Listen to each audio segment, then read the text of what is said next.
எல்லாருக்கும் வணக்கங்க. Cook to easy சேனலுக்கு உங்களை அன்புடன் வரவேற்கிறேன்.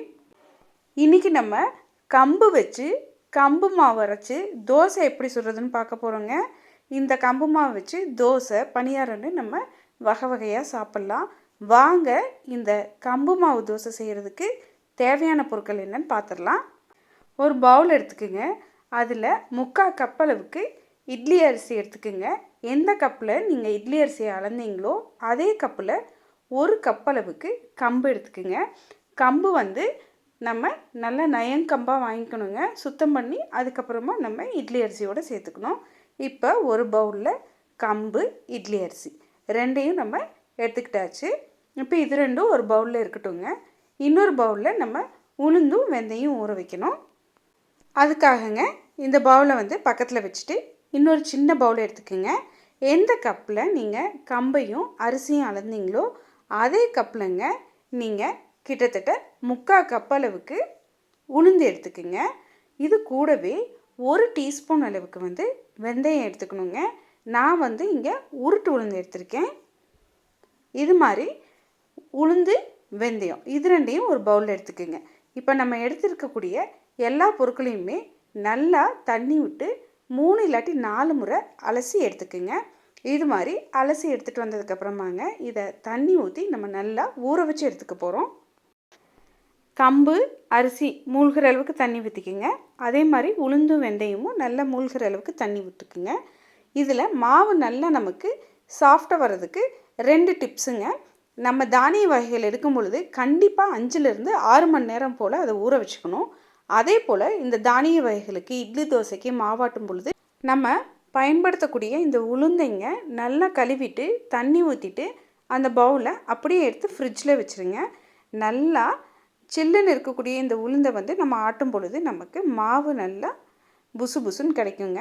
கிட்டத்தட்ட 6 மணி நேரத்துக்கு அப்புறமா பாருங்கள், நமக்கு கம்பு, அரிசி நல்லா நமக்கு ஊறி கிடச்சிருக்கு. அதே சமயத்தில் நம்மளுடைய உளுந்தும் வெந்தயம் நல்லா ஊறி கிடச்சிருக்குங்க.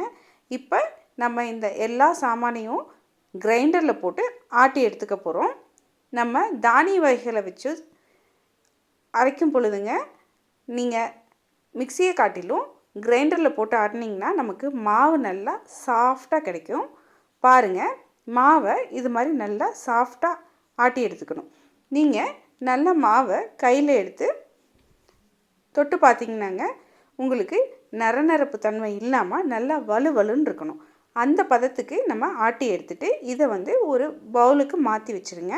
மாற்றிட்டு ஒரு தட்டு போட்டு மூடி வச்சுருங்க. கிட்டத்தட்ட 8 மணி நேரத்துக்கு அப்புறமா நம்ம பார்த்தோம்னா நமக்கு இந்த மாவு நல்லா பொங்கி வந்திருக்குங்க. நான் மாவு நல்லா கெட்டியாக ஆட்டியிருக்கேன். அதே மாதிரி உப்பு எதுவும் சேர்க்கலைங்க. நம்ம புளிச்சு வந்த மாவில் சேர்த்துக்க போகிறோம். 8 மணி நேரத்துக்கு அப்புறமாங்க நல்லா மாவு நமக்கு புளிச்சு கிடச்சிருக்கு. இப்போ இந்த மாவில் எவ்வளவு மாவு நமக்கு தேவையோ அந்த அளவுக்கு மாவை தனியாக ஒரு பவுலுக்கு எடுத்துக்கோங்க. இது மாதிரி எடுத்ததுக்கப்புறமா இப்போ நம்ம எடுத்து வச்சுருக்கக்கூடிய இந்த மாவுக்கு அளவாக உப்பு சேர்த்துக்குங்க. உப்பு சேர்த்துட்டு நம்ம தோசை சுடுறதுக்கு பக்குவமாக தண்ணி ஊற்றி இந்த மாவை நல்லா கரைச்சி எடுத்துக்க போகிறோங்க. நமக்கு தோசை ஊற்றுற மாதிரி நமக்கு இந்த மாவு வரணும். அது மாதிரி நம்ம கரைச்சி எடுத்துக்கிட்டோம்னா நமக்கு தோசை ஊற்றுறதுக்கு அருமையான கம்பு தோசை மாவு ரெடிங்க. வாங்க இப்போ நம்ம ரெடி பண்ணி வச்சுருக்க இந்த மாவை நல்லா தோசையாக வார்த்து எடுத்துக்கலாம். அடுப்புலங்க நல்ல பெரிய இரும்பு கல்லாக வச்சுங்க நல்லா வெங்காயத்தை வச்சு தேய்ச்சி விட்டுக்குங்க. தேய்ச்சி விட்டுட்டு கல் நல்லா சூடானதுக்கப்புறமா நம்ம இதில் தோசையாக சுட்டு எடுக்க போகிறோங்க. அடுப்பை நல்லா ஹை ஃப்ளேமில் வச்சுக்கோங்க. ஹை ஃப்ளேமில் வச்சுட்டு இப்போ தோசையாக வார்க்க போகிறோங்க. நம்மளுடைய மாவு கரெக்டாக புளிச்சிருக்கா இல்லையான்னு தெரிஞ்சுக்கணுன்னா நீங்கள் தோசை இது மாதிரி சுற்றி விட்டிங்கன்னா நல்லா ஹோல்ஸ் நமக்கு கிடைக்குங்க. உங்களுக்கு பார்த்தாலே தெரியும் வீடியோவில். நம்ம தோசையை சுட்டோடனே ஹோல்ஸ் நமக்கு எப்படி வந்திருக்குன்னு. அப்போனா நம்மளுடைய மாவு நல்ல பக்குவமாக ஆட்டி பக்குவமாக புளிச்சு வந்திருக்குன்னு அர்த்தங்க. இது மாதிரி நம்ம தோசையை 2 புறமும் நல்லா வேக வச்சு எடுத்தோம்னா நமக்கு அருமையான கம்பு தோசை ரெடிங்க. இதே முறையில் நம்ம எல்லா விதமான தானியங்களையும் பயன்படுத்தி தோசை மாவு ஆட்டிக்கலாம். இட்லி மாவும் இதில் ஆட்டலாங்க. இட்லி மாவு ஆட்டும் பொழுது நமக்கு இட்லி இன்னுமே சாஃப்டாக வர்றதுக்காக அவல் பயன்படுத்தி ஆட்டணும். அந்த வீடியோவும் உங்களுக்கு கூடிய சீக்கிரமே நான் அப்லோட் பண்ணுறேங்க. இது மாதிரி நம்ம தோசைகளாக வார்த்தெடுத்த இந்த கம்பு தோசையைங்க நல்ல காரசாரமான சட்னியோட சர்வ் பண்ணிங்கன்னா அந்த டேஸ்ட் அடிச்சுக்கிறதுக்கு ஆளே கிடையாதுங்க. ஆல்ரெடி நம்மளுடைய சேனல்லைங்க கார சட்னி எப்படி பண்ணுறதுன்னு வீடியோ அப்லோட் பண்ணியிருக்கு. இந்த கம்பு தோசைக்கு பெஸ்ட்டு காம்பினேஷன்னா அந்த கார சட்னி தாங்க. மறக்காமல் நீங்கள் இந்த கம்பு தோசை செய்யும் பொழுது அந்த கார சட்னி ரெசிபியும் ட்ரை பண்ணி பாருங்கள். சூப்பராக நமக்கு கம்பு தோசை ரெடி ஆயிடுச்சுங்க. இது மாதிரி நம்ம சுட்டு எடுத்துக்கிட்ட இந்த கம்பு தோசையை நம்ம சட்னி சாம்பார்னு விதவிதமான சைட் டிஷ்ஷோடு பரிமாற வேண்டியது தான். கம்பு மிகவுமே ஆரோக்கியமான ஒரு தானியங்க. நம்மளுடைய உடம்பை குளிர்ச்சியாக வச்சுக்கிறதுக்கு இந்த கம்பு மிகவுமே பயன்படுது.